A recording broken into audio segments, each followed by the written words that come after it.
सन खाना मिला घर जब जाई छी रे भाई कह के बिया हम तो बड़ा पछताई छी। चैन सन खाना मिला घर जब जाई छी रे बिये बिना में बदल गेल हमर दुनिया।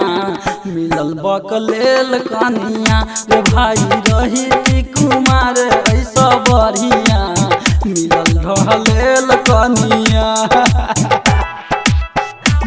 ढहलेल कनिया कनिया कुमार ऐसा बढ़िया ढहलेल कनिया कनिया ढहलेल कनिया।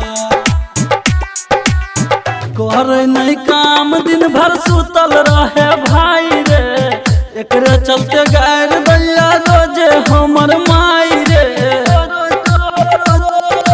रोजे हमर माई रे भाई। करे नहीं काम दिन भर सुतल रहे भाई रे एकरे चलते गायर दैया रोजे हमर माई रे। आखिया पलंग पर जेना महारानिया मिलल बकलोल कनिया रे भाई रही कुमार ऐसा बढ़िया मिलल ढहलेल कनिया मिलल ढहलेल कनिया। Presented by Sham Recording Studio, Bheja Road, Barsam.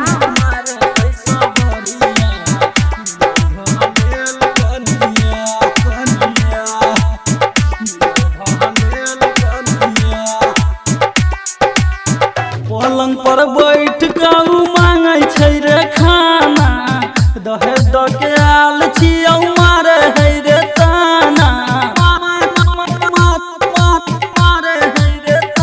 रे भाई।